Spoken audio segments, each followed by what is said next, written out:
আসসালামু আলাইকুম welcome everyone my dear learners. আজকে আমরা শিখব কীভাবে ডু ডাজ ব্যবহার করে আমরা সেন্টেন্স তৈরি করব এবং কিভাবে আমরা এই ডু ডাজ ব্যবহার করে ইংরেজিতে কথা বলা শুরু করব। আমরা অনেকে আছি যারা ইংরেজিতে কথা বলার খুব ইচ্ছা বা আমরা শিখতে চাই কীভাবে আমরা ইংরেজিতে কথা বলবো, কিন্তু আমরা বুঝে উঠতে পারছি না কীভাবে শুরু করব। তো চলেন ক্লাসটা আমরা শুরু করি। Let's get started. সর্বপ্রথম আমাদের যে কাজটা করতে হবে সেটা হলো স্ট্রাকচারটা খুব ভালো করে জানতে হবে, খুব খুব ভালো করে বুঝতে হবে। যদি এই স্ট্রাকচারটা খুব ভালো করে বুঝতে পারেন তাহলে বাকিগুলো সহজ। দেখেন এখানে ডু অবলিক ডাজ মানে দুটো যে কোনো একটা প্লাস সাবজেক্ট প্লাস ভার্ব। এই সেন্টেন্স তৈরি করার সময় শুরুতে আমরা ডু এর কাজটাই করি। ডু নিয়ে আসবো, ডু, তারপরে সাবজেক্ট। সবাই তো আমরা জানি subject I, we, you, they, he, she, it বা যে কোনো নাম।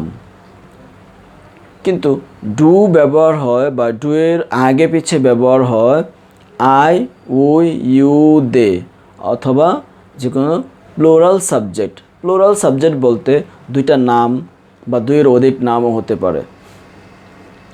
তাহলে চলেন আমরা কি জানলাম যে সাবজেক্ট প্রথমে আই, উই, ইউ, দে অথবা যে কোনো প্লুরাল নাম ব্যবহার করতে পারি আমরা। তাহলে আমরা ডু এর পর এখানে নিয়ে আসলাম ইউ।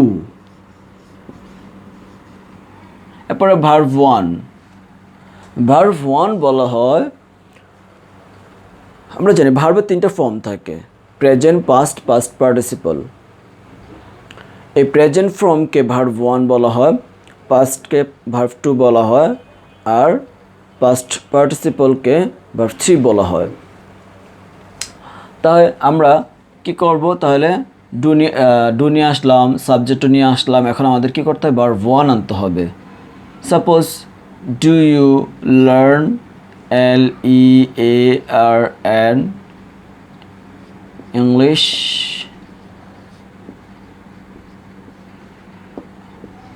প্রশ্নবোধক, ডু ইউ লার্ন ইংলিশ অর্থ কি? অর্থ হলো তুমি কি ইংরেজি শিখো?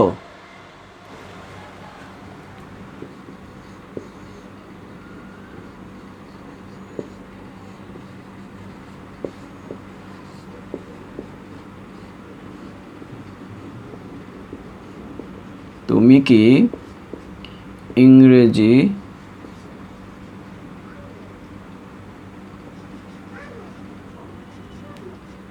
শিখো? ও তো দুইটা হবে, yes or not.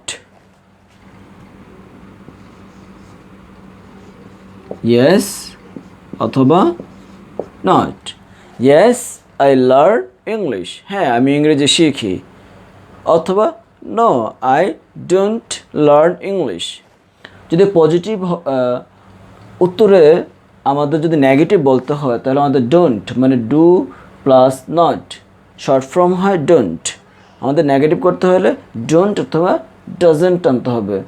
Does plus not, doesn't short form. So কী কর, তাহলে উত্তরটা কী হলো, ইয়েস আই লার্ন ইংলিশ। অথবা no I don't learn English. অথবা যে না আমি ইংরেজি শিখি না। এভাবে আপনারা একটা প্রশ্ন দুইটা উত্তর, একটা প্রশ্ন দুইটা উত্তর, এইভাবে সবসময় সারাদিন হাঁটতে বসতে উঠতে যে কোনো সময় আপনারা একটা ওয়ার্ড মনে রাখবেন। স্ট্রাকচারটা খুব ভালো করে বুঝতে হবে এবং স্ট্রাকচারটা খুব মাথায় রেখে আপনাদের এভাবে ডু ব্যবহার করবে, সাবজেক্ট ব্যবহার করবেন, ভার্ব ব্যবহার করবেন। এই যে দেখেন এখানে কিছু ভার্ব দেওয়া আছে, এইভাবে আপনারা প্রতিদিন 10টা 15টা 20টা করে ভার্ব সিলেক্ট করবেন। সিলেক্ট করে খুব ভালো করে পড়বেন। আমি বলবো না মুখস্থ করতে, কারণ মুখস্থর কথা শুনলে অনেকের ভয় লাগে বা অনেকের বিরক্তি লাগে।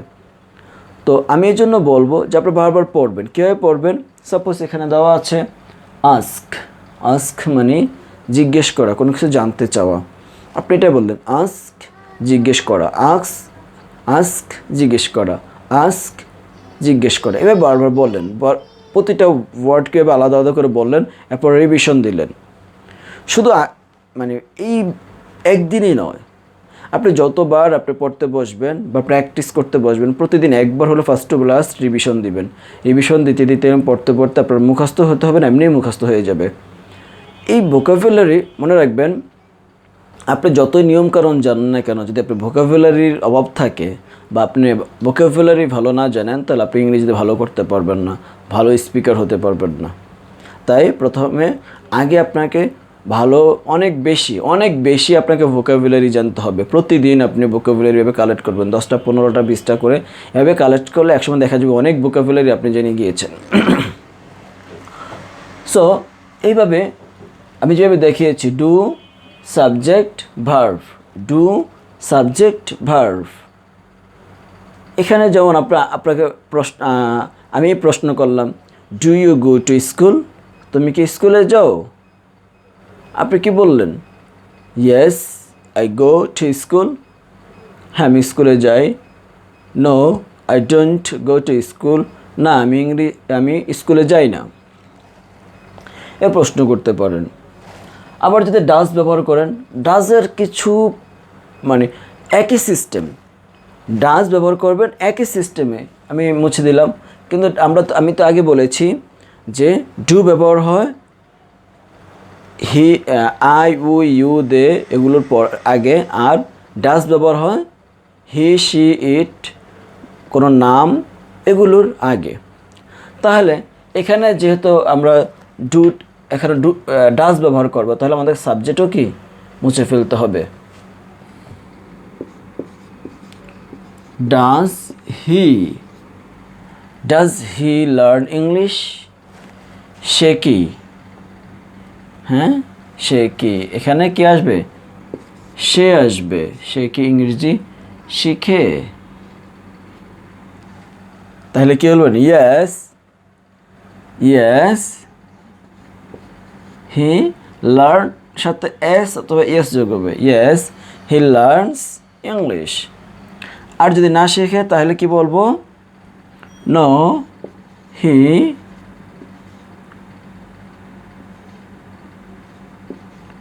Doesn't learn English. মনে রাখবেন, সাবজেক্ট যখন থার্ড পারসন সিঙ্গুলার হয়, থার্ড পারসন সিঙ্গুলার মানে হলো হি, শি, ইট, অথবা কোনো সিঙ্গেল নাউন বা সিঙ্গেল নাম হয়, তাহলে তারপরে ভার্ব ব্যবহার হলে ভার্বের সাথে এস অথবা ইয়েস যোগ করতে হয় সেন্টেন্স পজিটিভ হলে, আর নেগেটিভ হলে ডাজেন্ট ব্যবহার করতে হয়, short form doesn't, does plus not doesn't. তাহলে আমরা কখন ডু ব্যবহার করব, কখন ডাজ ব্যবহার করব, কীভাবে ব্যবহার করবো আমরা জানলাম। এই সেন্টেন্সটাকে যদি আরেকটু সুন্দর করতে চাই বা নির্দিষ্ট করতে চাই, নির্দিষ্ট মানে হলো যেন আপনি প্রশ্ন করেন, ডু ইউ লার্ন ইংলিশ? এখানে আরও প্রশ্ন থাকতে পারে, তুমি কি ইংরেজি শিখো? তুমি কোথায় শিখো? তুমি কার সাথে শিখো? কীভাবে শিখো? কে শেখায়? ঠিক আছে না?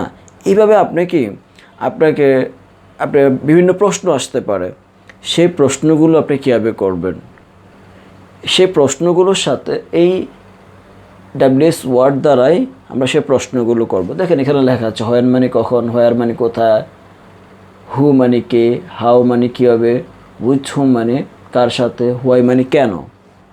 এখন এগুলো আমরা কীভাবে ব্যবহার করব, রাইট? চলেন আমরা দেখি।